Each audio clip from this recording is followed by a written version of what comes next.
Ladies and gentlefurs, and all in between, you're listening to Zoofonix.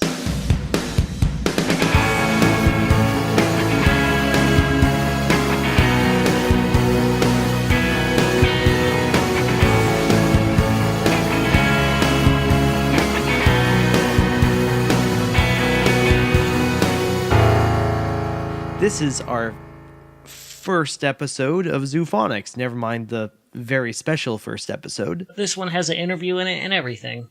The real deal. Yeah, with a real cool person named Maru, who has been kicking around the fandom, I guess, for a while, and kind of got started sort of in Brony, doing some stuff with Fallout Equestria kind of landscape.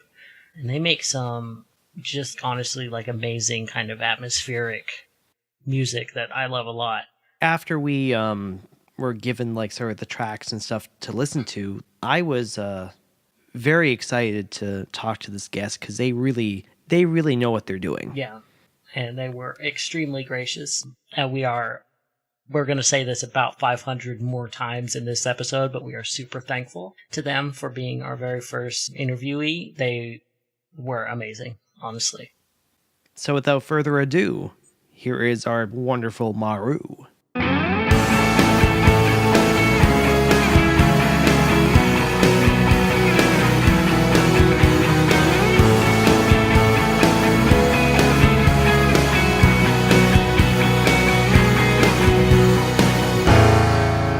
Hi, how's it going? Hi. Hey.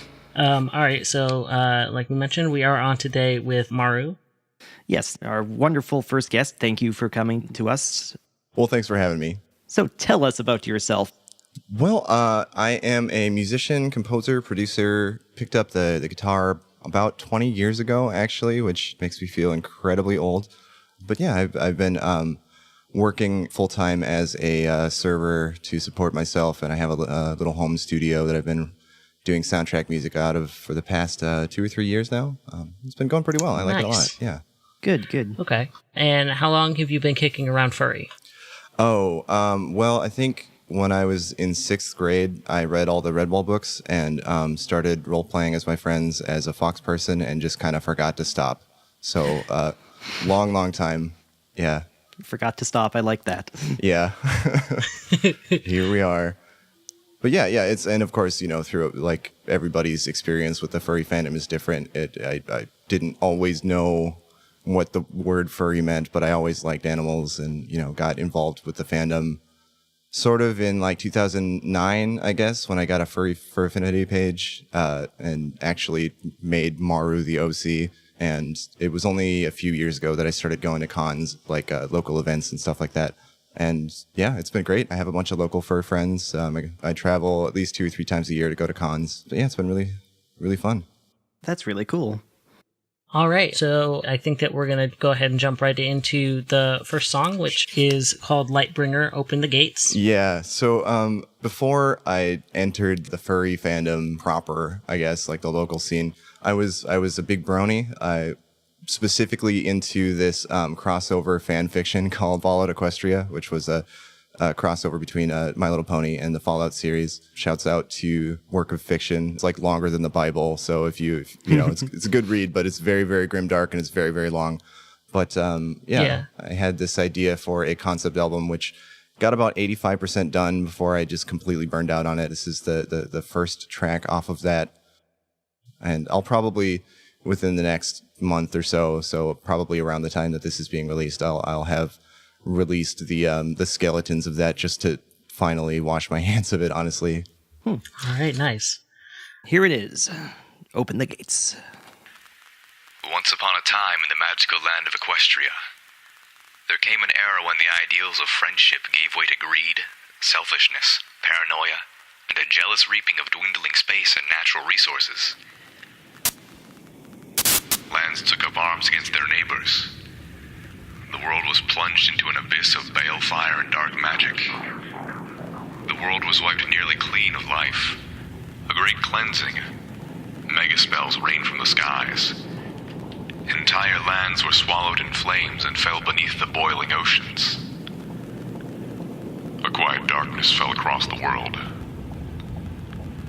But it was not, as some have predicted, the end of the world. Instead, the apocalypse was simply the prologue for another bloody chapter of history. In the early days, thousands were spared the horrors of the Holocaust by taking refuge in enormous underground shelters known as stables. But when they emerged, they had only the hell of the wastes to greet them. All except those in Stable 2, for on that fateful day when spellfire rained from the sky, the giant steel doors of Stable 2 swung closed and never reopened.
All right, so that was long. Yes. And I actually recognized the concept right away. You gave us a little bit of an introduction to it, but I spent, like, kind of before the Brony fandom got crazy out of control for a minute there, I was really good friends with Mike, and he actually introduced me to that, Mike the Microphone, and he actually introduced me to this particular, like, concept, like the original fic. Cool. And I have never read it, but, like, I recognized it immediately, and I was wondering if there's anything in particular about that crossover that drew you to it, or if it was just kind of the size of the world. Gosh. Well, the cool thing about it was it wasn't, I mean, it started off as just a fan fiction, but I think there were like 5 major stories that different people wrote that were considered the big 5 that were like developed most of the canon with the extended universe, which was already 2 different separate expanded universes of stories. So it was sort of a collaborative experience between nerds. And I mean, the original K-Cat's Fallout Equestria is my favorite. I don't know. There's just something about like a female protagonist, you know, sort of like the long shot, you know, lonely adventurer that really appealed to me. I don't usually go for fiction that's so violent and so grimdark, but I don't know. Ponies kind of evened it all out for me. So that seems to do the trick. Sometimes even just having something be furry and grimdark, the furry kind of balances it out because fluffy. Yeah. And there definitely was, I don't know, there's a lot of humanity in the story too, little bits of light throughout all the darkness to keep you going. So yeah, I kind of related to the story. Yeah, and actually the next piece that I gave you all was, through my work on Lightbringer, little concept album, I got in touch with a couple different video game producers who were working on a Fallout New Vegas mod, basically to make a Fallout Equestria version of Fallout. So I did the soundtrack for some of those. Unfortunately, wasn't able to complete that project. It was just too much work for $0, and I was getting busy with my personal work life and, you know, picking up other projects that were putting money in my pocket. So I had to let some of those go. But the next one that I gave you guys was, I think it was Stable 207. Yeah. Yes. Yeah, sort of a progressive little, I don't know, fun. That piece never was finished. I just kind of had it fade out. But I think it was a really fun take on some background music. All right, okay, so that was a beautiful segue. So here is Stable 207.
This I was listening to while I was setting up just now, and it's extremely good pump-up music for getting things ready and just kind of getting stuff done. Yeah, that's definitely the vibe that I was going for. He killed it. Both of the previous tracks definitely, of course, give the video game feel because of said project. Yeah, sure. But yeah, there's kind of like a nice balance between like the harsher digital and then the analog with the drum, bass, guitar stuff. Yeah, thank you.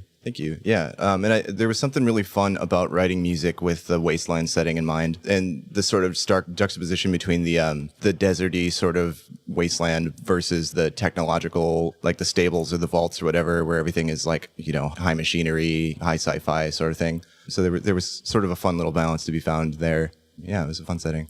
It's good ambience. I was just saying, it's like that seems to be something that you specialize with. Yeah. And there's a lot of really, like, sort of powerful and subtle sort of, like, the way that the mood shifts in both of them.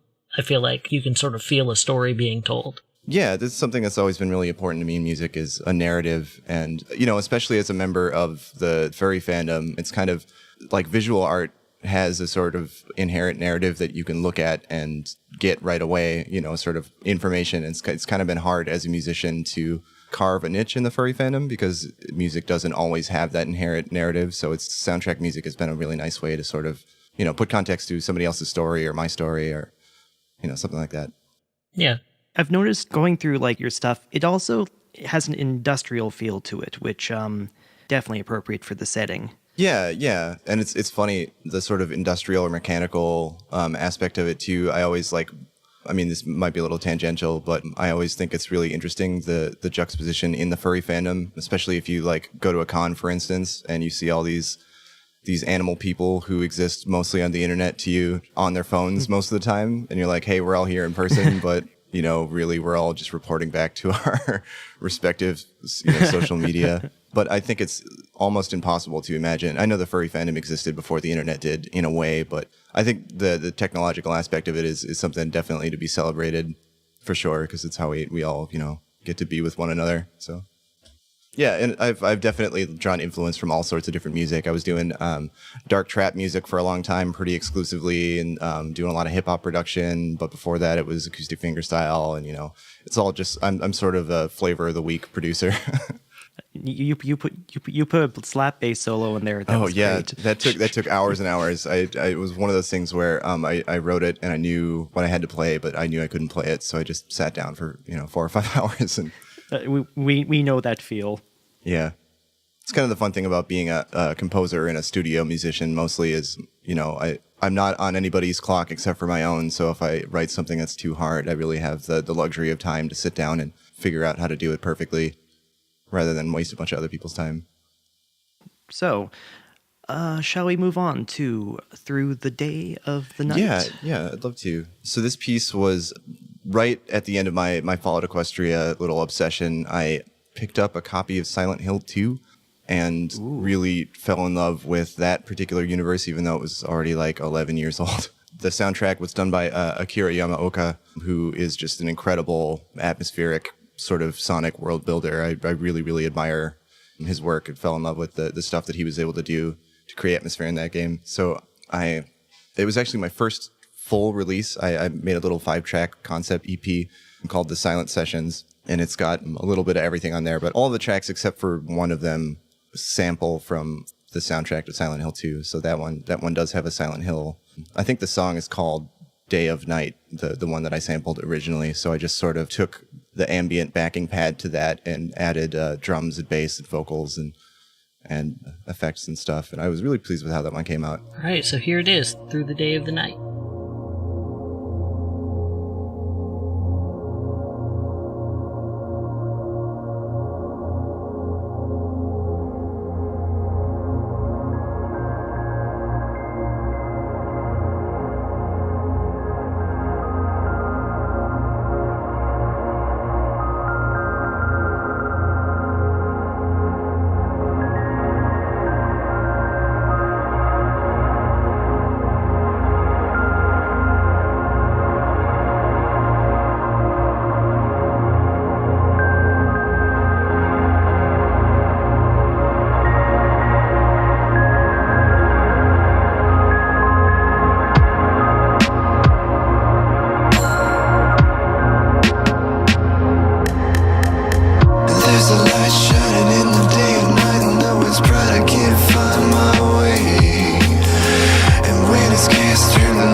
out of the glass made me wonder, was I even sane?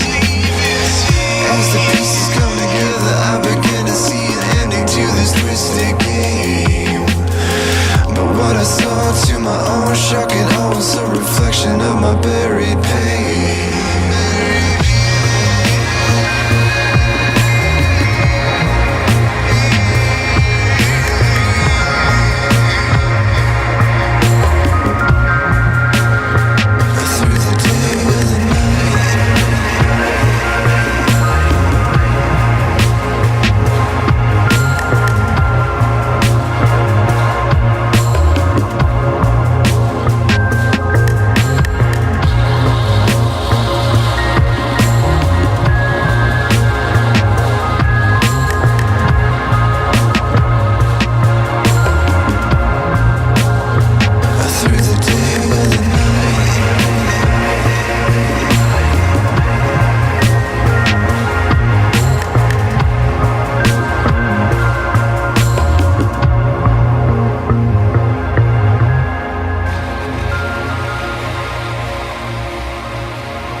Because this one is like my favorite, probably, that you sent. Yeah, cool. Yeah, same.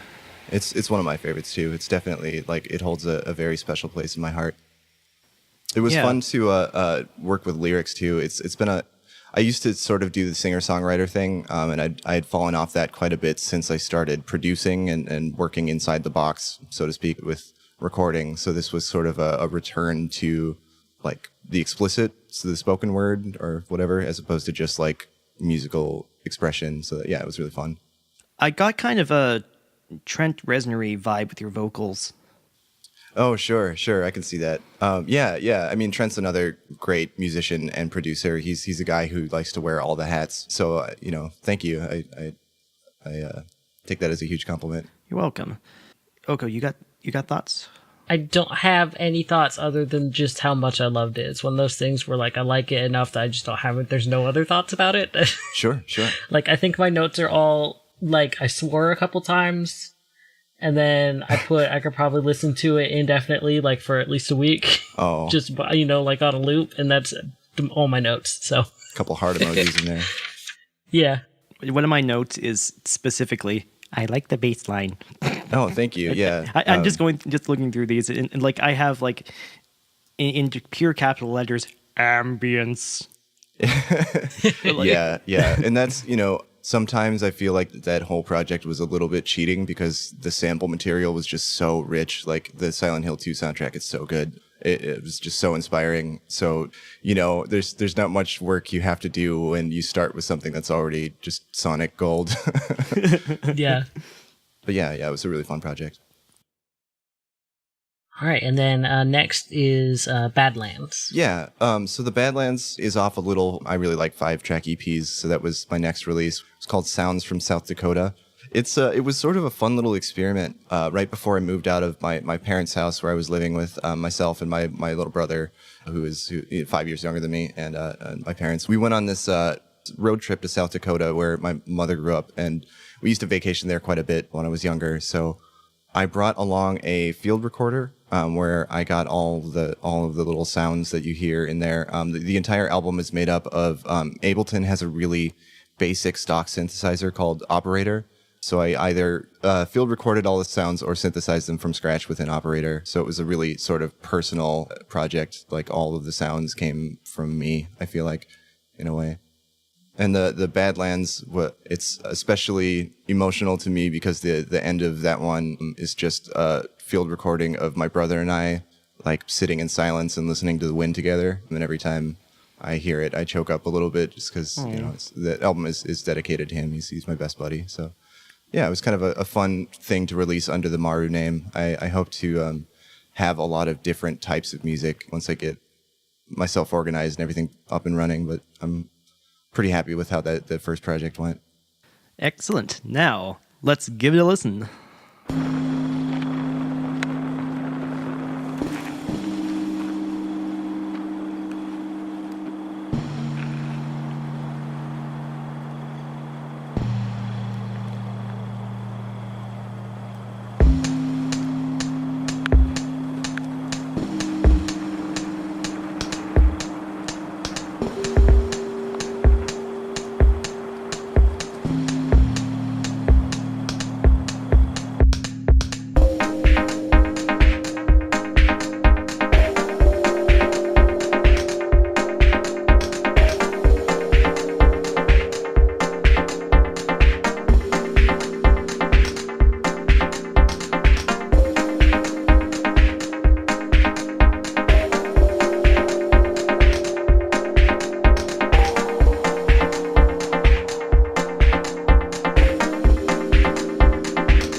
So that was Badlands.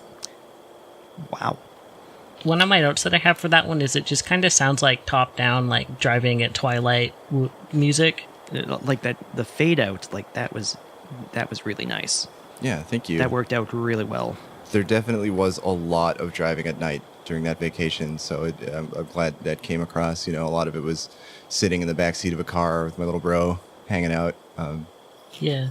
There is definitely also like a good mix of the old and the new, a little bit of a sense of decay. I feel like I should give my buddy Robot Love a shout out. He is a minimal house producer who writes incredible music, and a lot of the style on that song in particular, but pretty much that whole album, was inspired by his process. He was kind enough to sit down in a Skype call with me for like 5 hours one day and just show me start to finish what he does with field recording and how he makes synthesized music. So, a lot of it is definitely inspired, and like a lot of his stuff is very minimal, futuristic sounding and very modern like that. So yeah. Sorry to plug another musician on the podcast. Oh no, that's perfectly fine. We're probably gonna do more of that too. Sure. Eventually, whenever we I don't know. Just look at my notes. Things I noticed was a fair amount of tape noise, and that's usually something I'm a big fan of. Mm-hmm. Yeah, just noise in general. I really, while I was on that vacation, there were so many beautiful sounds, and I wanted to put a frame around them in a way that was like meaningful to other people. They could stand to listen to not just the sounds of wind or the sounds of me walking, but also I didn't want to distract from them too much. So like a lot of the noisiness in that album is just me trying to pay tribute to the environment and stuff. Yeah, that's definitely what I felt. Could I have a sec to plug the project that I'm working on? Of course. Cool. So currently I am doing the soundtrack for a furry dating sim sort of slice of life game. It's sort of a dating sim, but I feel like the term dating sim has a really sort of niche, very specific connotation. Yeah. This game, and I know Kabangi wants it to be playable aromantically also. You don't really have to have a love interest to play the game and gain meaning from it. The game is called Something to Do with Love. It's available. There's a demo up on Steam currently. I'll throw a content warning on it. There are adult themes and there's sexual content in the game around to the level of an R-rated movie. So if you're, upset by that, please don't play it. But it really like that sort of thing isn't necessarily like the goal of the game or anything like other dating sims or whatever. It's a lot of fun. The setting is sort of like a throwback to the early 90s when nobody had a cell phone, or if you did, it was a flip phone, and people would actually go to parties to meet people or go to the coffee shop to meet people. And yeah, Kabangi has a really cool vision for that project, and it's been really fun to try to see where his vision and my vision meet in the middle. It's really jazzy, sort of bossa nova inspired. Ooh, There's good stuff in there. Yeah. That sounds like something I might check out. Yeah. Yeah. Hopefully, I'm thinking it'll drop next winter. The release date is a little tentative, but there definitely will be a soundtrack available. There was also a Kickstarter, it got funded, but you could still go and check out the information. It's just Kickstarter, Something to Do with Love. It's a good time. Nice. Yeah, so we'll make sure that we put your links on our page. Yeah. And if you're listening out there, I'm at Maru Fox on Twitter. Fox spelled Fawkx. Sorry. And on SoundCloud, you can find me at soundcloud.com/MaruTunes. There's a link to. I have like 20 SoundCloud pages. I have links to them all over my other SoundCloud. So if you're looking to spend some time in a web of music, all you have to do is start there and start clicking. All right, beautiful. Yeah, thanks for listening, everybody. Excellent. Yeah. And thank you for coming on and for being our very first guinea pig on our show. And Guinea fox. Guinea fox, that's right. It was my pleasure, guys. Thank you.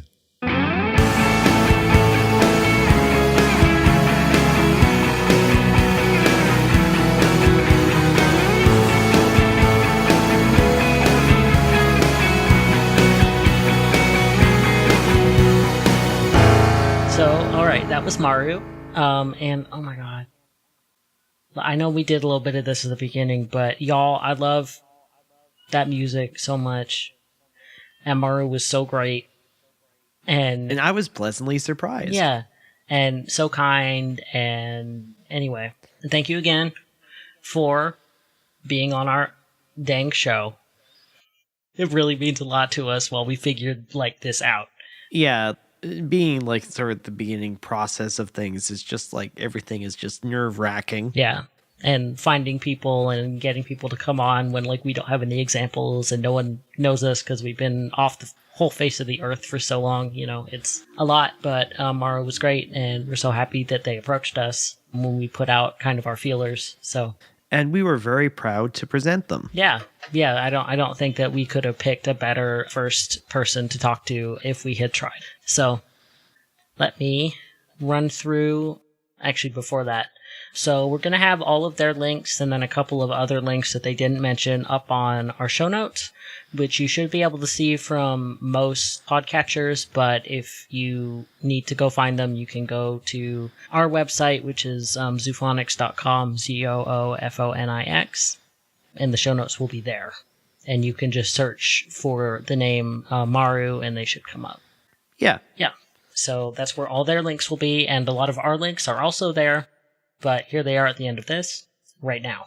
So we keep a SoundCloud, which is just soundcloud.com/ and then Zoofonix. We use that same spelling everywhere. Zoofonix. If there is anywhere where we do not use that spelling, I will let you know, but we also keep a Twitter, a Tumblr, and a Facebook. And our email is zoofonix@gmail.com. So if you're an artist who wants to ask about being on here, or, you know, you have someone you want us to go look at, you can get into contact with us most of those places. I keep up on the Twitter pretty regularly, and the Tumblr is a sub blog, so I'm on there all the time also, so I will see anything that pops up. And the same is true of Facebook. But I don't check the email very regularly yet because this is the first episode and no one has ever used it. So There it is. there it is. There's the beans. All right. Well, we had fun. So good night, good morning, good evening. Have a good everything.